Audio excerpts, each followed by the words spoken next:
Welcome into the Game Plan with head coach Dan Quinn. Here are your hosts, Bryan Colbert Jr. and Logan Paulsen. Welcome into the Game Plan. We sit with head coach Dan Quinn and give a midseason review and talk about this young developing team. And Bryan, you and I talk about impact players from the first half of the season. And then we give our ticket to a successful season to end the show. All that and more on the Game Plan. Welcoming in head coach Dan Quinn. Coach, at this point, we are 7-4, heading into a 10-day stretch before we play the Dallas Cowboys. What is your message to the team right now to finish the end of this season strong? Well, a lot. And the first part is there's a 2-week block, coming ahead that we have 2 home games. But that's the block, and then there's a bye. And so all it is for this 2 weeks and about our skills and how do we improve and constantly chasing that and being relentless about it. That's where it starts. So it's out on the practice field, getting some of your reps in that spot. And if we get to that spot, I want to make sure over these 2 weeks, man, we can level up again. And so that would be the goal. And then we'll take the break to get ready to reset for the last part. But first part, 2 weeks, like real improvement. Yeah, and like one of the things about being a coach is you always got to think about schedule. So kind of how do you leverage this kind of mini bye and then kind of use that second bye to trampoline yourself, spring yourself into the last half of the season? Yeah, I think you're on the right track. That's my mindset as opposed to this one is light the next 2 weeks, then into a bye. You don't want your skills to not have the work. So you got to get your skill work in this week and next week to sharpen up. Then you can go get the break. But I don't want to go into it where you're limiting your skill work and your practice. So you really have to put it in this week. And that's the spot that we can get to.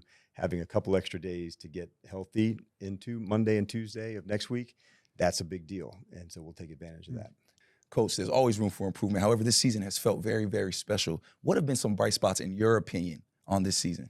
Yeah, I think even before the bright spots, Bryan, there's a couple things that you want to make sure at these games when you have the last 2 have been hard, and you'd love for your team to go through it all and just keep into this space where everything's going, but that's not how it is, and so that the adversity is coming.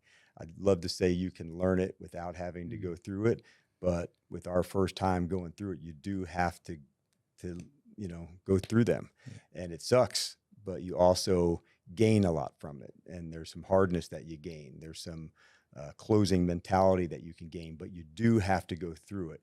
You don't become a tough person unless you go through these tough spots. And so this team is tough, but losing those ones here at the end, so to speak, has been hard on us. But there's also we're going to come out the other side of it stronger and better and tougher for, fights that end up like that. And so that's something that I know is coming. What I've been pleased by offensively, we've done a really good job of taking care of the ball. That's been something that's going to be something we'll talk about today and 10 years from today. It's about just how we do business together. Defensively, I'm starting to feel the energy of the hitting and the speed to go. If we can sustain that over the whole game, that's when we'll really be at our best. And then on the special team side, I love the way our guys cover and hit. And, the return side is coming along too on some of the kickoffs with Austin. So there's a lot to be pumped about with the group. But in the short term, going through the tough ones, it sucks. But you do have to go through it a little bit to find out, okay, I don't want that again. This is how I'm going to do it moving forward. And so a lot of things to look forward to as we get into this next 2-game block. And you talk about the toughness there. And I think one of the things that sticks out to me is it is hard. It's hard to lose games. It's hard to lose close games. How do you and the team make sure that you do take a positive turn? Because you've coached teams, and I've been a part of teams where they're not built the right way. It feels like this is built the right way. How do you make sure that it is? You want to make sure you're consistent in your approach to them on the best of days and the toughest of days. And if you're into that spot where I don't know what he's going to be like today, that's a roller coaster for anybody to have to deal with those emotions. I want the players to always know there's a consistency here. We're going to relentlessly chase getting better. We're going to learn the lessons that happen and that are meant for you in that game, and how we apply them by working your skills at practice. So when we get back into that spot, you're able to go deliver. So it's a whole approach, really, Logan, as you're going through it. It doesn't mean you're always, Pollyanna and things are great. Right. You have to get to the right to it and say, all right, how do we get this part better? And that's what we chase. Is there a moment where you learned that became the way to do things, like as a young coach? Man, that's an awesome question. I don't know if I learned it in that way, Logan, but I do know the experience tells you that. Sure. You know, somewhere along the line to say, man, you do grow from these tough experiences. When you're going through them, you don't like them. And it's like, man, but I guess I'm old enough now to know there is some good on the other side of those. And I love, you know, with our team, a runner, next guy's picking them up. The next one's there. You know, their ability to fight for one another is big. And you do have to have the tough loss to know how to also keep gaining on the tough win. And it might be like a song somewhere like that, but there's some truth to it. I don't know, it seems like Kenny Rogers or something. Yeah. But my point is this: it sucks to go through it, but you do have to do that to become the team you want to be in these tough moments. And so this team's getting battle tested right now. You know, we've had late wins, we've had tough losses at the end. And so knowing that, you know, they've been in some battles, there's confidence that comes from that, but there's also that angst that you're mad and you want to get it right and get it fixed. And so that's what we intend to do. And Coach, to your point, the NFL season is a very long season. This is the first time Jaden Daniels has got to experience how long an NFL season really is. What do you expect from him these next stretch of games? Well, number one, this guy's a relentless competitor. He just is. And just like he and really all of his teammates, you wish progress just went on this steady line, and that would be awesome.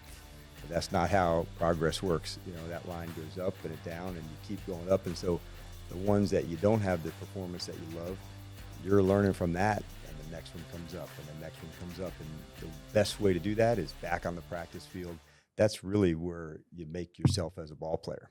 All the skill work, all the throws, all the running, all the track tackling, all of that. So you get to Sunday and do it. And so he's a fantastic practice player, which makes him a great player. So that's the part that I expect to see over the next 2 weeks. Real quick, how do you expect a guy like Jaden Daniels, right, who's just won so much, how do you teach him to deal with those lows, those ebbs and flows of the season? Because he's seen so much success in his career. He has. He's also, you know, had his share of some adversity too, where it didn't go his way quite, you know, in the right spots. They're coming up through college and, you know, his first part at LSU and going to win the job in a late circumstance through it. So it wasn't all just like his Heisman year season, you know, and, but you do grow from those, and you expect it. It's true of anybody, whether you're a coach, a ball player, not. There's going to be those ups and downs, but if you continually find the things you want to work at and you relentlessly go after it, like being relentless is not like, well, maybe, or go halfway. Yeah. Being relentless is like, I'm all the way in and I'm going to find it and find the answers, not, you know, dance around it. And Jaden is a relentless competitor. So like, there's no halfway, no maybe, or we'll see how it works out. Like that's not how he gets down. So that's he and his teammates, you know, we'll do that. And so it's tough, but there's also a lot of good things that come from being tough and going through tough times. Like you do gain it. You get stronger, you gain a little more confidence, and I expect that to be the case for us. Yeah, and I think also it's cool, like, you know, being on the sideline and watching him come off. He's got a really nice support system here too. Like, you know, the Mariota comes up to him, Tavita's talking to him, Cliffs is talking to him, even Sam Hartman's got some stuff to say to him, and like just be supportive. And how important is that? You always talk about fellowship and camaraderie. It just seems like with that group specifically, he's got a really nice support system that can help him kind of navigate some of this adversity, not on his own. Yeah, and that was by design, but you also know when you put people together, you don't know the dynamic, and then this thing has just grown. The way they support one another, look after one another. I remember telling Jeff before the game, if you see it, make sure you can share it, what happens in the game. I said if it's 2 times, that's a coincidence. If it's 3 times, that's a pattern. Right. So if you see this happening or this specific coverage or technique, make sure you can share it. You know, like TSA, if you see something, say something, but only if you're sure you saw something. Like, don't say something just to say something. Right. Like, huh? So we want to make sure they've got this really cool support system to go. And we've got a very tough group. They're really connected. And so they're upset. That's good. They're mad. That's good. You have to go through those tough experiences, and we'll come back, right? You know, battle it as hard as we can. And like I said, we've got this block to really, really work our skills. And Coach, you used the word tough. I don't think there's anybody tougher than Brian Robinson Jr. We got him back on that field. How does his presence impact this offense? It does a lot. And if you think of him and Eck, and there's the slashing element and a downhill element and the things they can complement together. I love when we put them in the backfield together. Sure. One can split out, one can stay.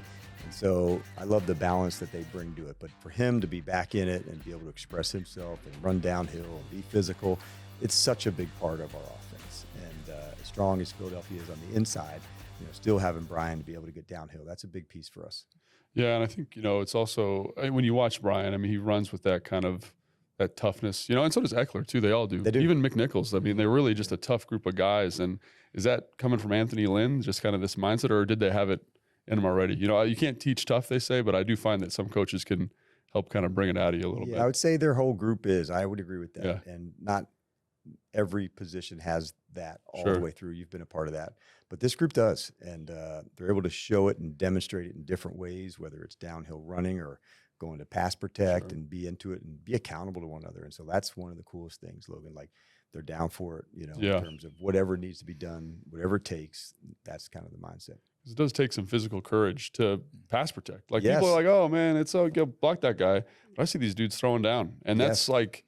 like the ultimate sign of brotherhood, in my opinion, is seeing somebody just being like, I'm going to put it on the line here for the quarterback. And you see Jeremy leading the way for Austin on Yeah. some of the kickoff returns. And so for him, that's another example that, like, I got your back. I'll run it. Like, I'm going to run it. But if there's a guy in the hole, I'm going to take him. I got you for it. Yeah. And going to the defense, Frankie Louisville, another multi-sack game for him. Talk about how he's been able to fit in this defense and how he's been able to set the tone for the defense as a whole. Yeah, Frankie's done a fantastic job. He brings so much energy to our team, to our defense. And I think Joe's done a really good job of featuring the things that make him unique. And so for him, man, he's been awesome for us. I love the way he can play, the way he can hit. He's relentless. He just has a motor that won't stop, man. And so I love what he brings. He and Wags have such a good balance at linebacker, and how we can feature the guys and blitz and, playing in coverage. So it's been good to see that group, just come together at linebacker and, be able to be featured in the things that make them great. Like, there's nobody that's a better tackler than Bobby Wagner. Mm-hmm. Like, he's literally the best in the world at one thing. I think with that leadership, it's so valuable, especially because you have some rookies getting big minutes on this defense. Can you just talk about what you've seen from them and the way that they've been able to just fit in this defense and honestly not even look like rookies? Mike Sandmerstill is one. He has a great game. Yes. very confident, playmaking, tough approach to him. And I think that's important because, and Logan can speak to this, as a teammate, when you know what you're going to expect from somebody, that's a really powerful thing. Like, they know Mikey's going to battle and fight for it. Like, that's all he ever does.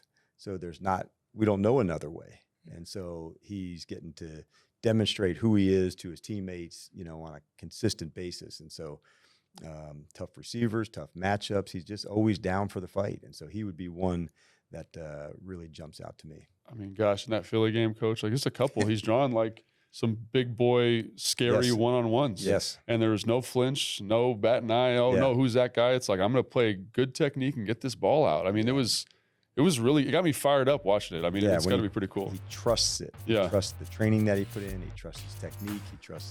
And we trust him. Yeah, To be in that obviously. spot too, because moved his position to outside from inside as the season wore on, and he was just always up for it. And so some was to the boundary, now he's to the field, and so it's been very cool to see him just absolutely be ready for it. And Coach, before we let you go, like we said to start the show, 10-day stretch before we play the Dallas Cowboys. How do you plan to spend some of this time?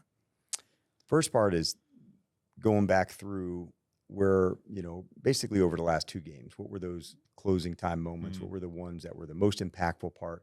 How does it play on a 1st and 10? Instead of being 2nd and 1, it's a first down again. Those seemed like small to me, or may seem like small to you, but that's a big deal where the chain moves again, where we can control possession longer. And so it may be hitting into the right read. It might be, the blitzer being in the right spot. So making sure when these small winning time moments come that we deliver, where that part, I want to make sure we get it right all the time. Somebody beats you on a good throw or good catch, or they hit the right blocking scheme and you get to it, and you can tip your hat, but make sure they have to really challenge us to win the play. Coach, this first half of the season has been fun, and we are very excited to see this second half. Thank you for your time, Coach. Oh, man, you think you're excited. We are absolutely lit up to get rolling again and to do it at home. We can't wait. Thanks, Coach. Thanks, Coach. It was great hearing from Coach. Now let's hear a little more about the upcoming season. It's time for a competitive edge brought to you by FanDuel. Make every moment more with FanDuel, an official partner of the Washington Commanders. Now, here's a look at the upcoming competition for our Washington Commanders. Week 12 will be back at home taking on the Dallas Cowboys. Yes, it's another NFC East battle. Then back-to-back home games. Week 13, we'll be home again against the Tennessee Titans, who have a very, very stingy defense. Then week 14, we get a much-needed bye week. And then week 15, we are on the road to take on the New Orleans Saints. Now, stick around, Commanders fans, because Logan and I are going to talk about impact players. And afterwards, we'll review the last 2 games from this past week. You're watching The Game Plan, presented by the Maryland Lottery. Please play responsibly.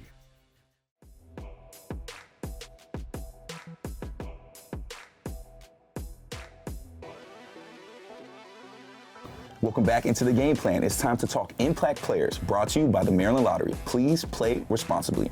Logan, we talked to Coach about some of these impact players, so let's look into it right now. First up, Frankie Louvu coming off of a 2-sack game. Yeah, and like you said, Frankie Louvu, I mean, Coach mentioned him, and just the emotional energy that he brings to the team, kind of get the physicality, the mindset. Obviously, the production is great, but I think that juice has kind of changed the perspective of the defense, and that, to me, is why he's one of the most impactful players. You know what's so impressive to me? When you have guys like Bobby Wagner and Austin Eckler in that locker room, but you're the one giving the speech, you're the one getting guys rallied. It really says a lot about you. And speaking of Bobby Wagner, our next impact player, Coach said it, the best tackler ever. It's a nice distinction. How cool is that he said that? I mean, really, it's pretty neat, right? And so, yeah, Bobby Wagner, obviously the leadership to me. You know, Frankie, the energy, Bobby is the leadership. Just kind of like, follow me, I've been there, I know what I'm doing. That impact is so important to this team. The production on the field, the tackles, but also just getting everybody lined up and just really, a Hall of Fame caliber football player. And he's playing that way right now, which is great. And a guy that's just impacting the entire NFL, turning a bunch of heads. Our rookie quarterback,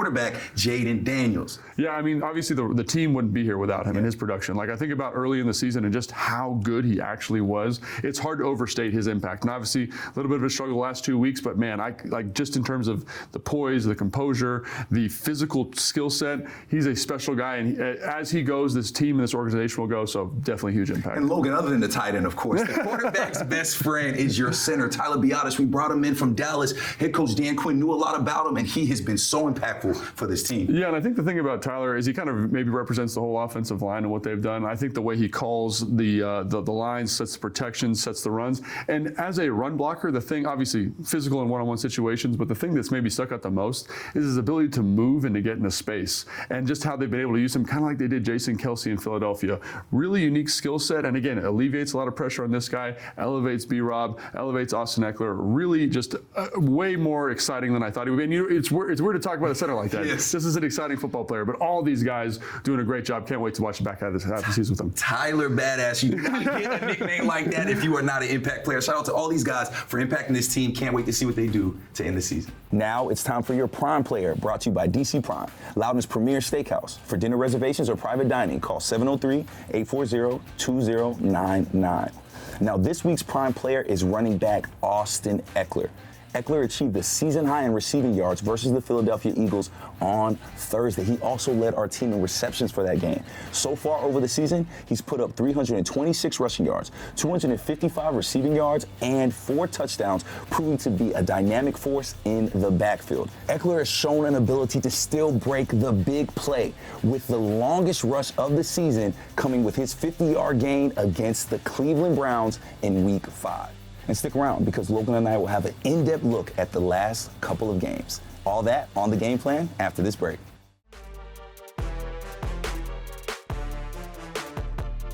Welcome back into the Game Plan. I have great news for you. We have Commanders content going out every day this week. We have podcasts, shows, press conferences, and so much more. Be sure to subscribe to the Commanders YouTube page and turn on the bell so you get notified every time we post. Now, it's time for your Ticket to a Win, presented by SeatGeek.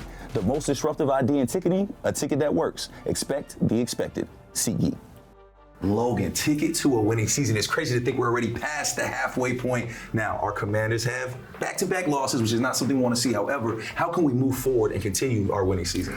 Yeah, I think it's good. I know people don't like losing, but I think it's good that they lost. And I think some of the stuff that Coach talked about really resonated with me is that, like, in order to grow, you have to go through some kind of adversity. So I think if they can kind of take these experiences and say, that's what it takes to beat playoff caliber football teams. Like, they were in it with the Pittsburgh Steelers. They were up on the Philadelphia Eagles late in that game. And the extra kind of strain, the effort, if you can learn something and derive something from that, I think that's going to be so valuable. And I think this team at every turn has shown that they can learn that way. So that's what I'm excited for, right? Learn from those mistakes, apply it, and kind of say, we have this next gear in our arsenal. I think that's going to be a really important part of winning. And we talked to a coach about it, right? Using this 10-day stretch effectively. How would you want to see these guys use these 10 days and get ready for the Dallas Cowboys? Yeah, I think that's a great question and really important to winning, obviously. And for me, it's about self-scout, right? What have we done well? Where can we improve? And Dan mentioned some things that I didn't even think about, and that's why it's so fun to talk to him. It's the little details. Hey, the 2nd and 1, how do we make sure that's a first down? Here's a 3rd and 1, 3rd and 2. How do we win this situation? How do I make sure this blitz gets home defensively? So if I can take this period, learn, evaluate, improve, I think those are the things that really are going to be the tickets to long-term success. Tickets to a winning season. It's just fun to be able to talk about winning, Logan. We love that. And we'll be back next Sunday with Coach on the game plan when we take on the Dallas Cowboys. For head coach Dan Quinn, Logan Paulsen, and Bryan Colbert, this is the Game Plan, and we'll see y'all next Sunday.